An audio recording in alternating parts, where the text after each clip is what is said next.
everyone, happy book week to everybody. I've got another story for you guys, and I'm sorry I'm not all dressed up as Red Riding Hood, but today we're going to read The Snail and the Whale in Makaton. Okay. This is the tale of the tiny snail and a great big grey blue humpback whale. This is the rock, as black as soot, and this is the snail with the itchy foot. The sea snail slithered all over the rock, and she gazed at the sea and the ships in the dock. And as she gazed, she sniffed and sighed.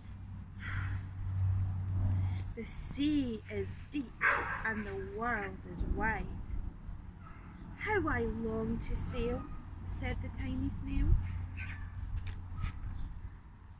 These are the other snails in the flock, who all stuck tight to the smooth black rock, and said to the snail with the itchy foot, "Be quiet, don't wriggle, sit still, stay put." But the tiny sea snail sighed and sniffed, then cried, "I've got it, I'll hitch a lift." This is the trail of the tiny snail, the silvery trail that looped and curled and said, "Lift wanted around the world." This is the whale who came one night when the tide was high and the stars were bright. A humpback whale, immensely long, who sang to the snail a wonderful song of shimmering ice and coral caves and shooting stars and enormous waves. And this is the tale of the humpback whale. He held it out of the starlit sea and said to the snail, "Come, sail with me." This is the sea, so wild and free, that carried the whale and the snail on his tail, the towering icebergs and far-off lands, with fiery mountains and golden sands. These are the waves that arched and crashed and foamed and frolicked and sprayed and splashed the tiny snail on the tail of the whale. These are the caves beneath the waves, with stripy fish with feathery fins and sharks with hideous toothy grins swam round the whale and the snail on his tail. This is the sky, so vast and high, sometimes sunny, blue and warm, sometimes filled with a thunderstorm, with zigzag lightning flashing and frightening the tiny snail on the tail of the whale. And as she gazed at the sky and the sea, the land, the waves and the caves and the golden sand, she gazed and gazed, amazed by it all, and she said to the whale, "I feel so small." But then came the day the whale lost his way. The speedboats, these are the speedboats running a race, zigging and zooming all over the place, upsetting the whale with an ear-splitting roar, making him swim too close to the shore. This is the tide slipping away, and this is the whale lying beached in a bay. "Quick, off the sand, back to sea," cried the snail.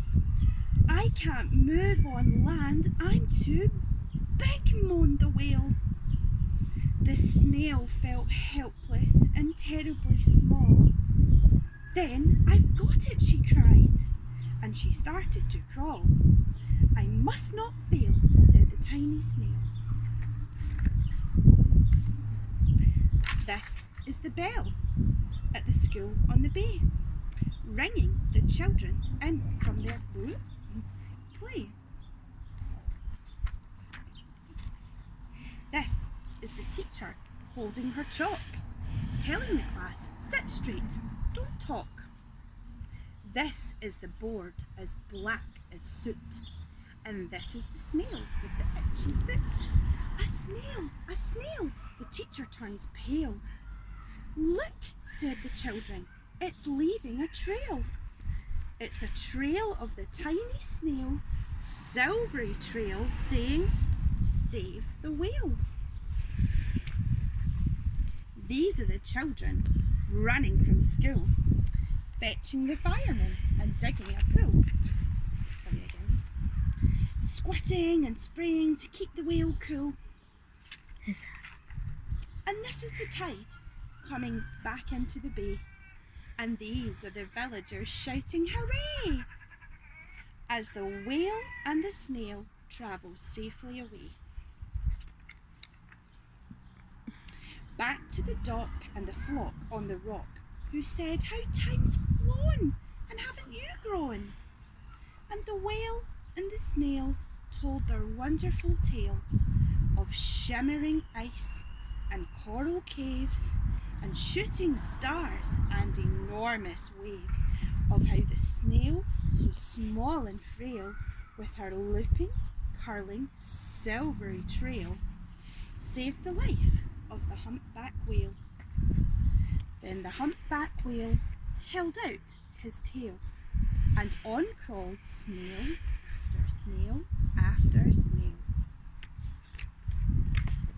And they sang to the sea as they all set sail on the tail of the grey-blue humpback whale.